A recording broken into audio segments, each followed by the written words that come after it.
quickly. Settle down.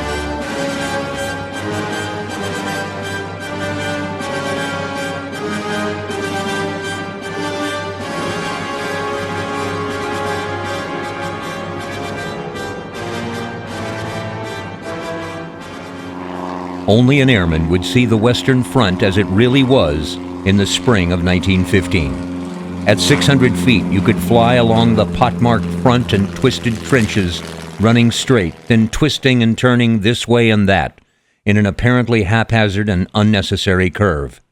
No man's land, much wider in places than you might have thought from the maps at headquarters.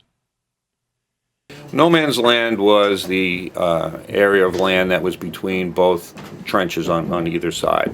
That neutral territory was heavily fought over throughout the entire war. In many cases at night, where a lot of patrol action went on, soldiers would have to crawl out through no man's land to try to get into the enemy trenches, either for intelligence purposes or to capture a prisoner to get more information from them. The land itself was usually an open stretch of land between two huge belted areas of barbed wire that each army had in front of their own trenches. So it was hotly contested. Artillery played such a tremendous role that no man's land was a mess.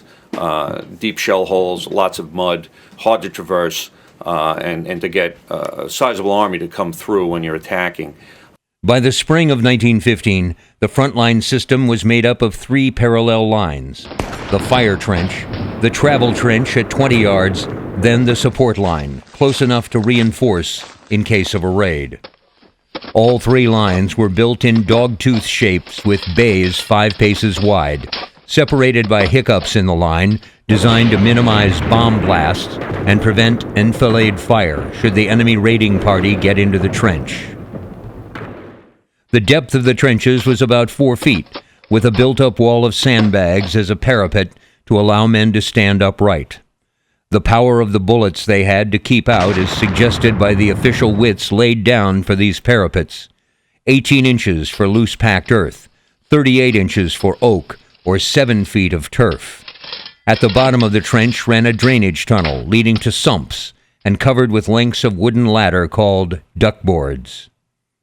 Facing the enemy was a step, the fire step, which brought rifles tucked into the shoulder up to ground level. Ideally, wire or wooden plank reverting completed the structure by checking the constant tendency of the trench sides to collapse. But usually this attention to detail was found only on the German side of the line. The support line was rather more complex, since less risk allowed greater comfort. Kitchens, latrines, stores, and mortar positions were dug at the end of short lead-off trenches. Dugouts, above all, were the trademark of the support trenches. Often they were 15-foot shafts that led to caves about 5 paces square and 6 feet high. Shape would be kept with wooden beams and wire netting. One British officer commented that most were as well furnished as his rooms in Oxford. Just how safe they were was another matter. If the roof was an iron sheet and a foot of earth, the dugout was just shrapnel-proof. Only 8 feet of earth would deter a 6-inch shell. This reliance upon positional defense created quite unprecedented material demands. The French, for example, at the end of 1915, estimated that there were 20 miles of trench for each mile of the line. By August of the following year, the figure was thought to be half again as much. If this figure is accurate, it means that on the Allied side, on the entire Western Front, there were some 15,000 miles of trenches. An individual's service in the trench system was relatively brief. Of the 20,000 soldiers in a division, only 2,000 were at the front at any moment. The Black Watch once served 48 days in the line unrelieved, but they were the exception. Few men fought for long periods. Different armies acted differently. Some would rotate their troops out after so many weeks or so in the line. Also, casualties had a resulting effect on that. If they were particularly hard hit, they would pull a unit out and let them rest and refit and re-equip before they let them back in. Unlike now, where it's more scrutinized at the time, they weren't really aware of the psychological damage that were incurring on a lot of these soldiers for spending way too much time in the front. You know, they called it shell shock back then. The interesting point here is that attacks and offensives were rare. In fact, they formed a very small portion of the soldiers' active service. While in the trenches, troops on both sides only saw the enemy very infrequently. In trench service, soldiers rarely found themselves in the same place more than 3 or 4 times. A British soldier in France for more than a few months could expect to serve in 3, 4, and 5 different sectors. Even in the same sector, he would be continually moving from trenches to billets, back to new trenches, and then to fresh billets. This is one of the few respects in which German trench routine was much different from the British. German regiments tended to remain much longer in one place. One German unit, on Vimy Ridge, the Bavarian 73rd Hanoverian Fusilier Regiment, had been there almost from the beginning of the war. For French, British, and Germans, the move to the front was much the same. The new company would take up its assigned position after at least one night in billets, which they had reached by a route marched from another part of the sector. These in themselves were grueling experiences, the troops often covering 15 or 20 miles. Only 10 minutes rest was allowed every hour, and in summer the exertion often proved too much. The men would move up to the front line at night because of the threat of hostile artillery. Most of the journey would be through the communication trenches, each platoon being separated by intervals of 100 yards. Again, deference to the enemy artillery. There was no light, and each man could only stumble along after the person in front of him, often through inches of mud or water. He would be only conscious of the dead weight of his load, often weighing 85 pounds, and the braces biting into his shoulders, of his thirst and the sweat of his body, and the longing to lie down and sleep. When the halt finally came, men would doze where they stood. No man's land was very scary at night, and it was very hard to traverse, like I said. So it was the area where gains were measured in yards. If they could make 100 yards or 200 yards and lose 10,000 guys, that was considered acceptable, which in our standards now is absolutely absurd. Artillery was the main killer of everything, that and the machine gun. As worn out and burdened as they were, the troops would stumble into their new position, and the replaced unit would hurriedly assemble and make their own laborious way back down the communication trench and support trench. Company headquarters were set up in a dugout, and the men allocated their various duties. Like everything else, the daily routine in a forward trench varied from unit to unit. Certain features, however, were standard. The most important of these was that at all times some portion of the men would be on sentry duty. The task was usually split into 2 or 3 hour watches. At night, the number of sentries usually doubled, leaving less time to sleep. Sheer exhaustion, in fact, was one of the greatest problems at the front. After dark, sentries had orders to stand with their head and shoulders above the parapet. It required greater vigilance and also put the top of the guard's head above the level of the trench.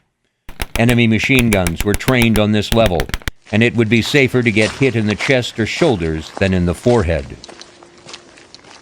The whole 24-hour cycle in the trenches revolved around Stand 2, just before dawn and dusk, where everyone mounted the fire step in case the enemy should choose this propitious moment to attack. The rest of the 24 hours was divided into 2 to 4 watches, those on duty being told to be particularly vigilant at night. After the dawn stand to, there would normally be a tacit truce for an hour or so, as each side prepared and ate breakfast.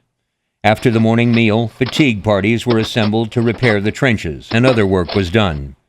Lunch was at noon, followed by the dusk stand-to for about an hour, after which fatigue parties worked all night. It was horrible. The weather was awful. There was a lot of rain. The food was not very good in either armies. The water was tough because in many cases, particularly in the British, they would wash out petrol tins and fill it up with water, so the water usually tasted like gasoline. I talked to an American doughboy veteran many years ago who told me that one of the staples that they got was canned salmon. And he got canned salmon 3 meals a day for months on end, and he had never eaten salmon after the war ended for the rest of his life. They would have corned beef, which they called corn willy. They had roast beef, which they called monkey meat. The salmon was called goldfish. They also had stewed tomatoes, which one guy told me that he always carried 2 cans in his pack because he could drink the juice. He knew it was safe to drink, and he could always get a quick meal out of it. Particularly wearing were the endless fatigues. The trenches nearly always required some sort of repair or modification. Rations and stores had to be carried up from the trenches farther back, or wounded men had to be carried back to the medical officer's dugout. And almost every day and night, men would have to advance into no man's land to repair a gap in the wire or lay even more. Fatigues were just as endless in the support and reserve positions. In between the heavy lifting, water bailing, trench digging, and wire laying, the soldiers, eye deep in hell, were expected to fight in a brutal conflict without end. In the latter half of the war, all sides began to realize that the soldiers simply could not sustain the dual role as combat troops and porters. The word fatigue was replaced by working parties. Somewhat later, the British and the Germans began to form labor battalions to do the heavy trench digging and road repairs, while the French used territorial regiments. It really was hell on earth for these guys, and we have no conception of how tough these guys became in order to survive.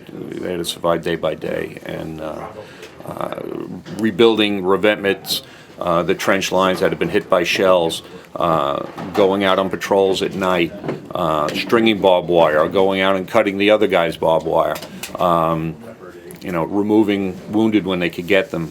It was a constant battle between the elements and the enemy and nature, as far as the vermin that was there on a regular basis for them.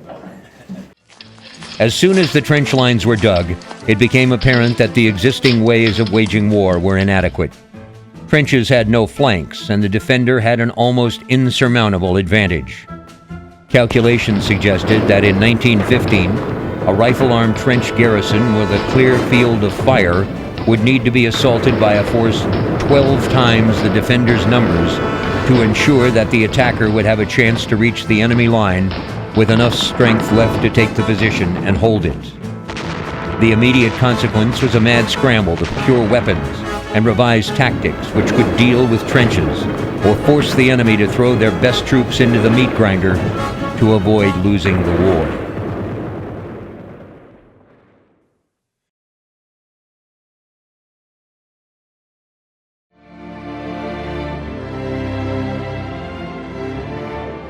German General Falkenhayn faced a challenging strategic problem at the end of 1915. Although he assumed Russia would be incapable of offensive action for the foreseeable future, Russia had not been knocked out of the war. Germany still needed to maintain significant forces in the east to protect against any Russian action in the east, however limited. Falkenhayn could count on only 26 divisions as a reserve in the west. Across the no man's land, he faced 2 enemies who each possessed large reserves, ensconced behind well-constructed trenches. The chief of the Imperial General Staff had to determine where and how to launch an attack with the limited resources available in 1916. Although Falkenhayn believed the British Expeditionary Force to be Germany's main enemy, Great Britain was the more difficult enemy to defeat. Falkenhayn felt that they occupied a defensive position with the highest concentration of troops anywhere on the Western Front, and this position could not be assailed with the forces at Germany's disposal. Furthermore, He believed that even if Germany were to deal the British forces a powerful blow, this would not force Britain from the war. Despite these difficulties, General Falkenhayn felt that Germany could, in 1916, convince Britain that it would never defeat Germany. In order to accomplish this, he planned to strike the British Isles sea lifeline by unleashing unrestricted submarine warfare.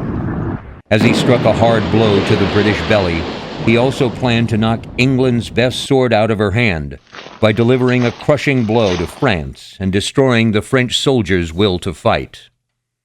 On the 3rd of December, Falkenhayn apprised the Kaiser of the state of the planning for operations in 1916. General Oberst Hans von Plessen recorded the meeting in his diary. General von Falkenhayn rolled out for His Majesty a serious picture of the situation, with the conclusion that to carry the war to its end, an attack in the west, where all available strength has already been collected, should be attempted. It is to be then that the Entente will attack us in the west, and thereby bleed themselves white. Although his ideas were not clearly defined in early December, Plessen's diary entry indicates that by this point, Falkenhayn had contrived the notion that the French must be forced to attack the German positions, thereby throwing successive waves of reinforcements into a German meat grinder. He intended to attack the French at the one location where they would be forced to respond immediately with a counterattack. That location was the fortress city of Verdun, a symbol of French national pride. In 1914, before the Battle of the Marne, Verdun had stood like a rock against repeated German assaults. If it had fallen, Paris, even the war, might have been lost. It was the hinge of the whole Allied line. At first glance, Verdun's defenses looked formidable. Almost completely encircled by ridges and hills on both banks of the Meuse River, Verdun was protected by a ring of forts, 20 large and 40 small ones. The strongest cornerstone of them all was Fort Douaumont, perched on a 1,200-foot height northeast of the city on the right bank. However, the strength of the forts was illusory. Many of the guns had been removed by the French General Headquarters to provide extra firepower for the autumn offensives the previous year. By 1916, over 200 guns had been removed. On December 8th, Falkenhayn had a long discussion with Generals Tappan and Wild about an attack on the forts at Verdun. An attack on Verdun had several advantages. First, the area was well served by several rail lines and could be enhanced by the construction of several spur lines for transporting supplies and heavy rail artillery to frontline troops. Second, the fortress of Verdun sat at the center of a salient which could be dominated by the German guns. General Lieutenant Adolf Wild von Hohenborn recorded in his diary the advantage this would give. During the attack from the north and the east, the French positions will soon be so diminished that not even a mouse can live in them. Most importantly, Verdun was an object for the retention of which the French General Staff would be compelled to throw in every man they have. The offensive would be conducted by the German Fifth Army under Crown Prince Wilhelm, the heir to the throne, thus ensuring the Kaiser's support. The Crown Prince may have been in command of the army, but his chief of staff, General Smith von Nobelsdorf, was in tactical control. The first phase of the offensive was given the code named Gericht, meaning judgment. Falkenhayn's directive to the Fifth Army was to mount an offensive in the direction of Verdun. But there was no mention in this communiqué about capturing the city. But the Crown Prince Wilhelm had other ideas. The objective is to capture the fortress of Verdun by precipitous methods. It was this discrepancy in interpretation that was to cost Germany dearly. Several points were critical to the success of the plan. First, the Germans had to retain sufficient reserves to meet the expected relief offensive. Second, they had to keep sufficient forces to launch a counteroffensive once the French forces had worn themselves out in their relief offensive. And finally, Falkenhayn's plan for 1916 relied upon the enemy doing exactly what Falkenhayn wanted. 140,000 infantrymen were assembled to make the attack. Whole villages were evacuated to make room for them. The German commanders secretly massed over 1,230 artillery pieces behind the front. Siege guns, naval guns, quick-firing guns, field guns, and mine throwers. These were the guns that were to do the bleeding white. To supply this fearsome army, the Quartermaster General of the Imperial General Staff assembled 1,300 munitions trains. In an endless stream, they transported 2.5 million shells. With utmost secrecy, the buildup continued day and night. On the French side of the line, the alarm about the state of the defenses at Verdun had reached French General Headquarters at Chantilly. The French Minister of War, Joseph Gallieni, wrote to the French Commander-in-Chief. Reports have come to me indicating that in the Verdun region, the line of trenches appears not to have been completed. Should the enemy break through, not only would your responsibility be involved, but also that of the entire government. Joffre replied, Nothing justifies the fears which you express in your dispatch. As preparations continued, German planes patrolled the forward areas in strength, ready to pounce on any French reconnaissance plane that might venture across the lines. The Imperial Air Corps had complete air superiority. They had assembled the greatest concentration of air power ever employed in war so far. 168 planes at Verdun and a large number of observation balloons. Now, even Joffre became apprehensive. Our minister to Denmark telegraphed that a German offensive was being talked about. This was immediately confirmed by news from Switzerland of the concentration of 400,000 men in the region of Verdun. A regiment of engineers was immediately sent to Verdun to strengthen the defenses on the east bank. With every tick of the clock, time was running out for the poorly prepared and outmanned French. German troops continued to pour into their forward trenches, the starting point for the grand offensive. By the thousands they came, the best troops in the German army, veterans hardened by 2 years of trench warfare. 24 hours before D-Day, all was ready. The troops now only had to wait for Judgment Day. Germanic efficiency had accounted for every eventuality, everything but the weather. Gales, rain, and blizzards forced Falkenhayn to delay the assault scheduled to start on February 12th for 9 days. 9 days of trying to hide 1 million battle-ready men, the massed artillery, and mountains of ordnance from air reconnaissance, to hide from French patrols, and pray that talkative deserters did not give the plan away. 9 critical days for the French to bring in 2 more divisions of veterans, in hopes of stemming the German storm about to break on Verdun.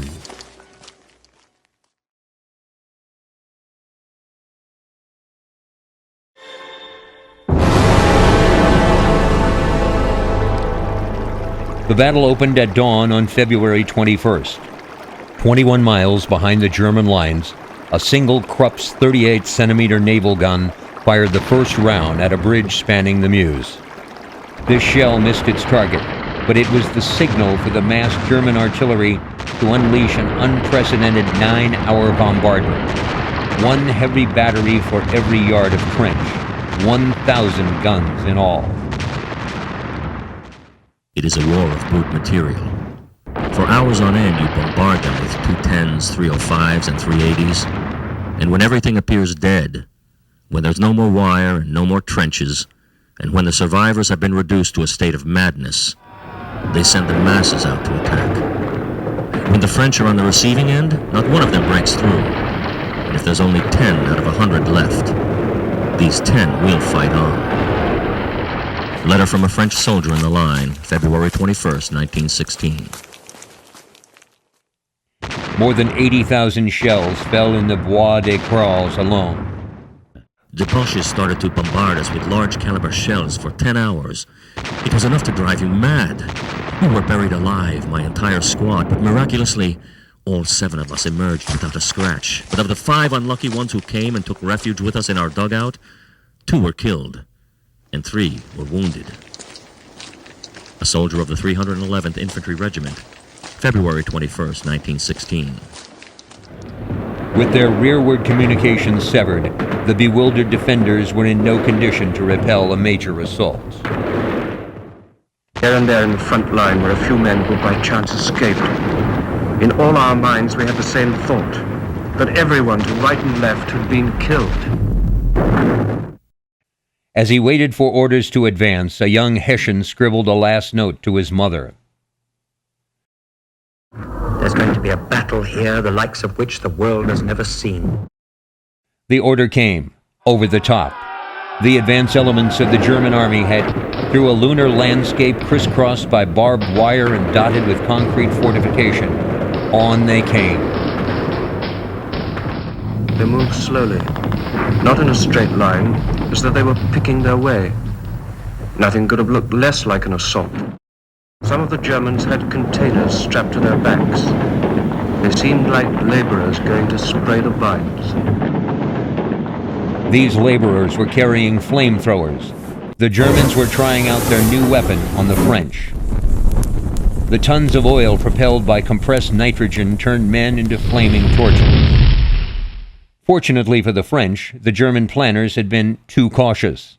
They had given strict orders limiting infantry operations on the first day to strong fighting patrols, which would employ infiltration tactics to seek out weak spots in the French line. Only the 7th Reserve Corps commander, General Hans von Zweil, disregarded these orders and showed what might have been achieved. He deployed stormtroopers just behind the fighting patrols, and in 5 hours secured the Bois de Haumont. In the Bois des Caux, however, Émile Driant's shrewd use of strong points instead of continuous trench lines enabled the surviving chasseurs to defend that position obstinately against the German 28th Corps. On February 22nd, von Zweil was again spearheading the German assault, bursting through a regiment of territorials on the French 72nd Division's left at the Bois des Concevois, and then seizing Haumont to tear open a gap in the French first line of trenches and expose the left flank of the Bois des Caux. During the late afternoon, the heroic Driant was killed while attempting to lead his shattered battalions to the safety of Fort Douaumont. In less than 2 hours, much of the French front line had crumbled, but the Germans were also suffering heavy losses, especially among the elite stormtroopers. Losses they could ill afford. The next day, the Germans came up against an intermediate line that had only recently been created, and so was not marked on any German map. The dogged defense of Verbois by the French 51st Division was finally over by late that evening, but overall German advances were less than expected. Ominously for the Germans, powerful French artillery was massing on the left bank of the Meuse. These developments were scant comfort to the French. Before dawn the next day, Saint-Maginot was in German hands. The 51st and 72nd Divisions were so badly mauled that they were on the verge of total collapse. Fort Douaumont fell, and in less than 3 hours, the second French line of defense fell apart. The 3rd Zouaves committed piecemeal to the battle with no protection from the bitter cold, and the fury of the German guns melted away after being assaulted by the Brandbergers. For the first time on the Western Front since 1914, German commanders sensed a breakthrough. Few trenches faced them, not much barbed wire, open country ahead, and 10,000 French soldiers had given up the fight. They give one the impression of complete breakdown and complain loudly of their senior commanders. The Kaiser himself came up to the front to watch the kill. By nightfall on February 24th, only the forts and a few brave men barred the Germans' way. The pivotal point in the defense of Verdun, Fort Douaumont, was now uncovered.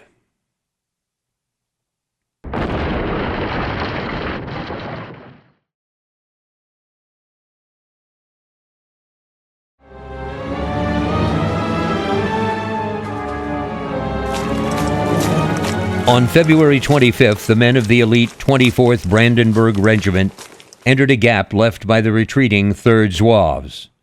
They had no orders to capture Fort Douaumont.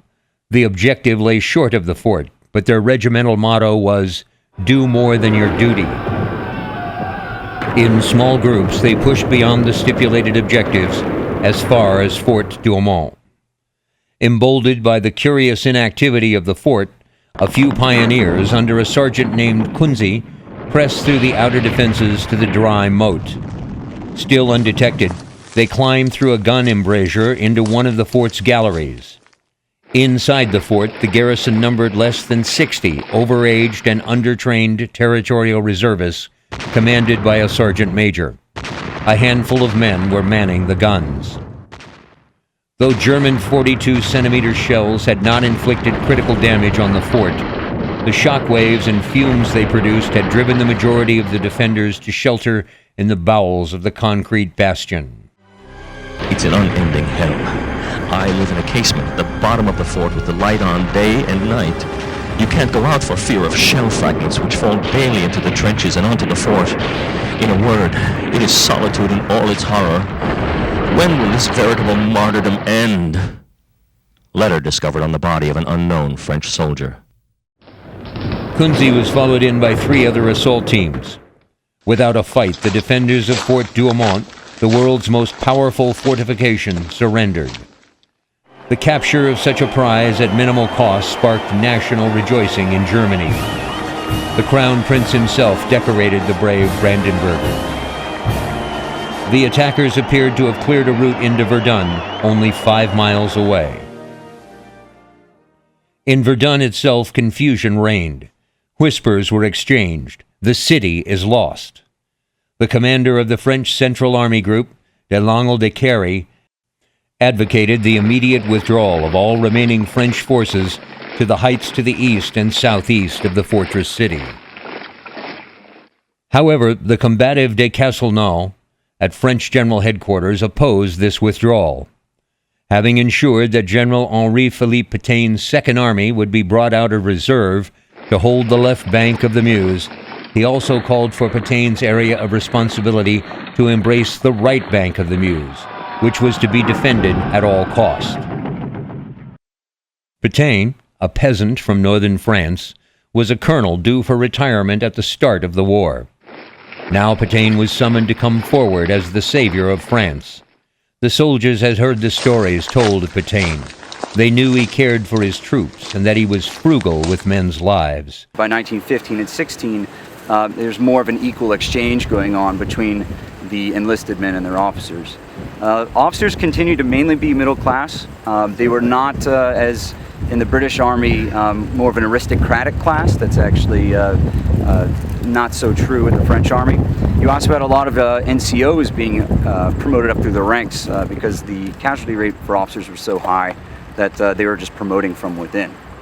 So by the end of the war, while you had certain disruptions in the French Army that became mutinous, that relationship changed even more radically. But there was always a firm structure in place. If anything, it started to mirror more what we would expect in a modern military force. The diminutive general would have preferred to withdraw to a new defensive position. Petain understood modern firepower and was trusted by his troops. He told his commanders to conserve their strength for the counteroffensive to come.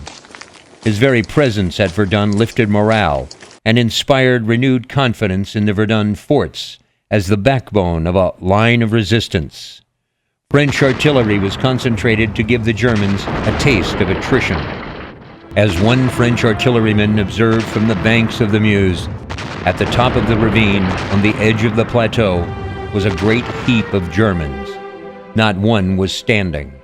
The whole ravine was gray with corpses.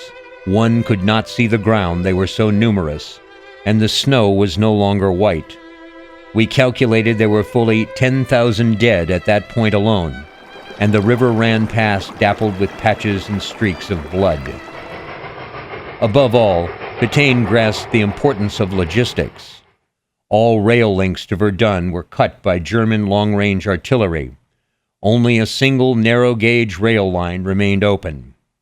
Alongside the railway ran one second-class road. It was only 20 feet wide, just wide enough for 2 vehicles to pass. Pétain took pains to ensure that supplies were maintained along this single viable route south, a road which a French writer named the Voie Sacrée, Sacred Way. The trucks that bumped along it on solid rubber tires were commandeered from all over France, over 3,000 of them. Their lines never ended. In the critical week of February 25th, thousands of tons of supplies and 190,000 men passed along it. 6,000 vehicles a day, one every 14 seconds, for hours and hours on end. By June, vehicles were moving up and down this lifeline at the rate of one every 14 seconds. In the months ahead, 2/3 of the French army were to pass along this road, destined for the meat grinder of Verdun. To some extent, these measures were playing into Falkenhayn's hands. Yet, as de Castelnau knew, French doctrine and national sentiment made it inconceivable for the French army to abandon Verdun.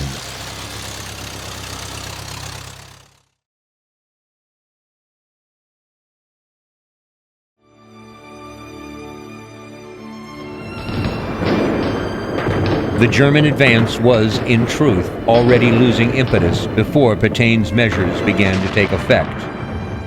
Nearly 250,000 men were involved in the battle. The bloodletting was getting out of hand. Our blinded, wounded, crawling and shouting soldiers kept falling on top of us and died while splashing us with their blood. It was a living hell. Anyone who has not seen these fields of carnage will never be able to imagine it.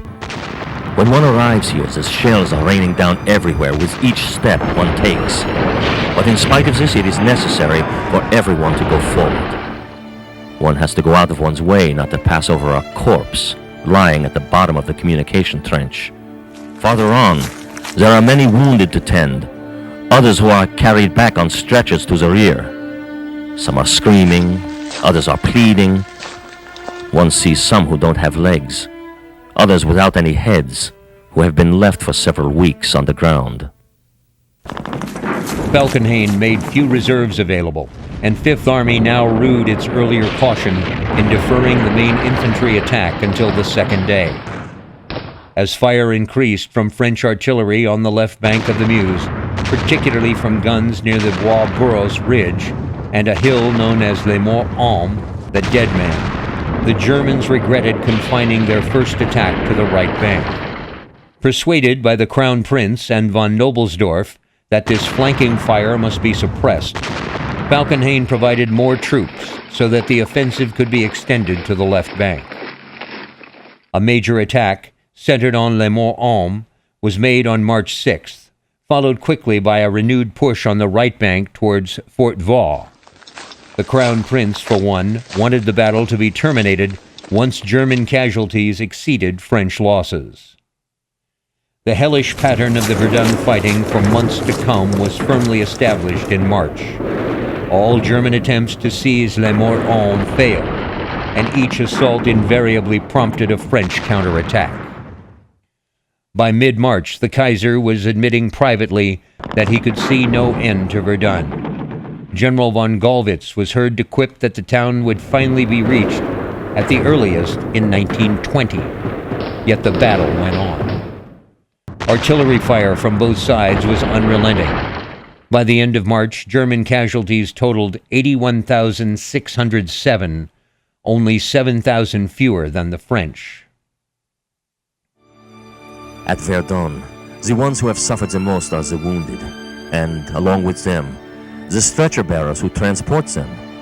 Some of the bearers carry them from the front lines all the way to our post, 1.5 kilometers.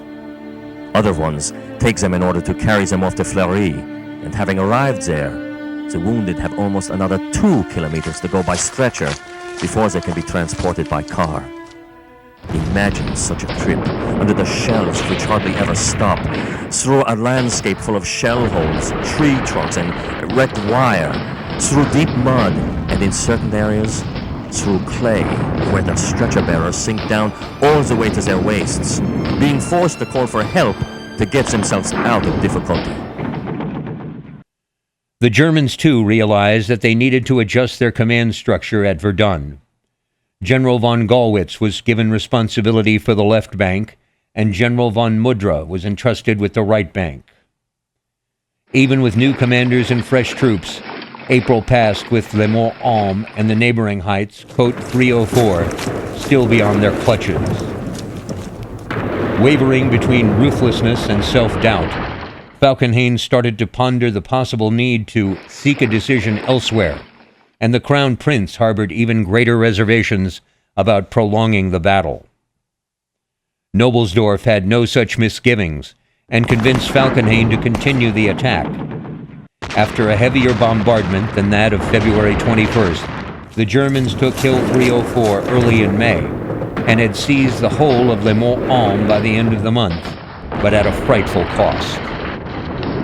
You must know that we are at the environs of Verdun, near Hill 304 and Mordaunt. What carnage! It is horrible to see what we are seeing. We have been here now for 12 days, and every day we have serious losses. I consider myself lucky to have escaped up to now. Let's hope that it continues like this until we are relieved, which should be any day now. I hope so, because what you see every day is enough to break your heart. Moreover, we are not well because we have all caught dysentery. You can't eat, and I assure you that we're not very strong here. In short, we hope that we'll be lucky enough to make it back. With this heat, this stench, and all these unburied corpses and rotting flesh, we think that is what's making us ill. The enemy was now reduced to tunneling and blasting the fills ceaselessly with artillery. Eyewitnesses noted how shells buried the dead, then disinterred them, then cut them into even smaller portions. According to one estimate, the German artillery expended anything up to 17 trainloads of shells in a single day. Petain's achievements in slowing the Germans were hardly extolled by Joffre, who wished to adopt a more offensive stance and was worried that the unending battle was soaking up reserves that would be required for the impending battle for the Somme. Joffre's solution was to elevate Pétain to the command of the Central Army Group and appoint Robert Nivelle as Pétain's successor at Second Army. Nivelle took direct control of the battle on May 1st. Along with Nivelle came Charles Mangin, a divisional commander nicknamed the Butcher, or Eater of Men, because of his belief in attacking regardless of losses. Rejecting Pétain's advice to wait until he had enough men to strike on a broader front, Mangin, with the approval of Joffre and Nivelle, hurled his 5th Division into a murderous yet vain attempt to recapture Fort Douaumont on May 22nd and 23rd. The battle now created its own momentum, resembling an all-consuming monster impossible to control. Attack-minded commanders on both sides ensured that there would be no pause in the slaughter. Disappointed at the negligible progress on the right bank, Noblesdorf won Falkenhayn's endorsement for a new 5-division assault in this sector. The attack, codenamed May Cup, commenced on June 1st with the objective of capturing Fort Vaux, Fort Seville, and the strongpoint called the Orage des Thiermont, seen as the final obstacle shielding Verdun. The German experimental Sturmabteilung, or assault detachment, had been transferred to Fifth Army before the opening of the battle, and had been committed to the initial assaults in small groups wherever resistance was expected to be stiffest. By April, the unit had been increased to a battalion. In its expanded form, the Sturmabteilung would field a complete machine gun company and a battery of mountain howitzers, in place of the 3.7-centimeter guns it previously used. In May, the High Command took the important decision that every army would send men to the assault battalion for training in the latest methods. These men would pass on their skills upon returning to their formations, so that new regimental and divisional assault units could be established throughout the German army. At Fort Vaux, the garrison fought valiantly, disputing every yard of the dark underground passages against grenades, gas and flamethrower attacks. We had no communication with Syria for 3 days and nights because the bombardment did not let up. We were not even able to get our rations, and we only ate biscuits and chocolate, and there was almost nothing to drink. Finally, we were able to get our rations, but with a lot of difficulty. Therefore, we're glad to get out of here because we've been completely brutalized by the bombardment. One has to have a strong heart to endure such a martyrdom. This is not war. It's a massacre. Oh, when will it end? It's terrible to see what's happening.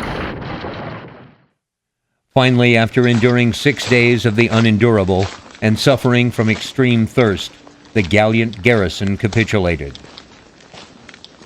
The next day, the Germans took hold of the Feuerherd de Douaumont, only to lose it later in the afternoon.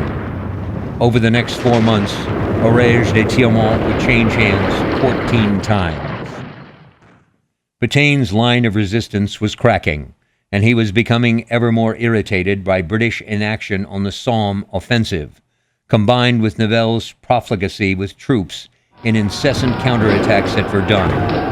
General Pétain remembered the sight of French troops moving forward for one more assault. Their expressions seemed frozen by a vision of terror. Their gait and their postures betrayed a total dejection. They sank beneath the weight of horrifying memories. They had passed through a fiery ordeal. Neither they, nor the Europe they had once known, were ever the same after it. By June 12th, the Second Army had just one fresh brigade in reserve.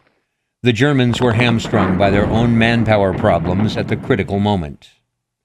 Brusilov's offensive in the east against the Austrians on June 4th had forced Falkenhayn to release 3 divisions from the west for the Eastern Front. While the original aim of the Verdun offensive had long since been obscured, the cost in blood had been too high for either side to risk national dishonor by becoming the first to withdraw from the battle. I stayed 10 days next to a man who was chopped in 2. There was no way to move him. He had one leg on the parapet and the rest of his body in the trench. It stank, and I had to chew tobacco the whole time in order to endure this torment. The intransigent Noblesdorff ordered one more assault on Fort Seville on July 11th. And some 30 soldiers reached its glacis, within sight of Verdun, before they were pushed back, captured, or killed. This was the nearest the Germans came to Verdun. The opening of the Somme offensive on July 1st changed the whole strategic picture, and Falkenhayn directed the Fifth Army to adopt a defensive attitude. The Crown Prince's wishes were finally granted on August 23rd, when the Kaiser sanctioned Noblesdorff's transfer to the Eastern Front.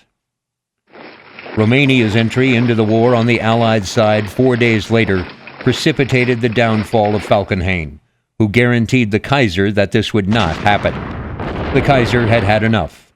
Falkenhayn was succeeded as Chief of the General Staff by Field Marshal von Hindenburg, who brought with him as his own Chief of Staff Ludendorff, the hero of Liege.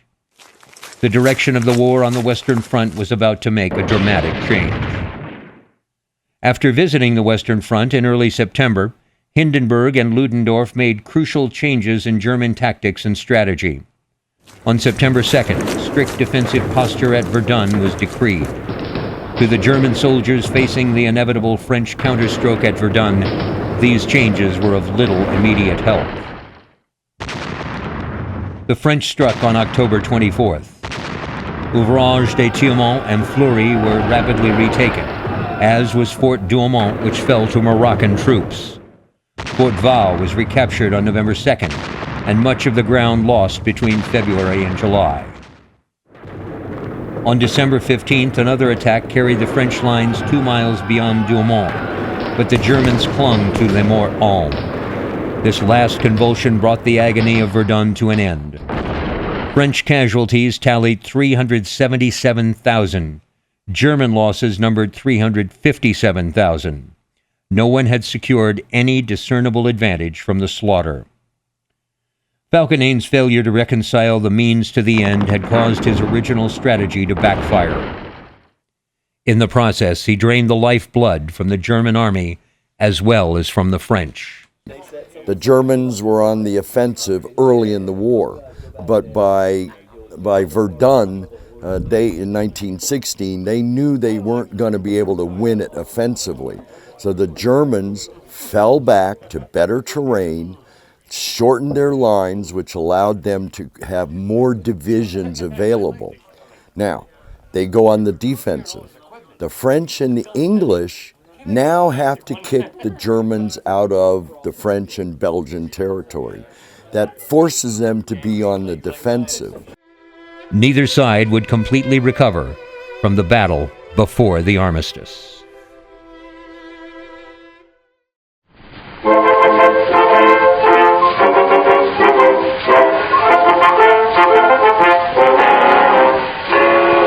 Up to your waist in water, up to your eyes in sludge, using the kind of language that makes the sergeant blush. Oh, wouldn't join the army, that's what we all inquire. Don't we picture the poor civilians sitting around the fire? Oh, oh, oh, it's a lovely war. It's a lovely war. Wouldn't be a soldier, eh? Oh, it's a shame to take the pain. As soon as the valley is gone, we feel just as heavy as lead, but we never get up to the sergeant brings the breakfast up to bed.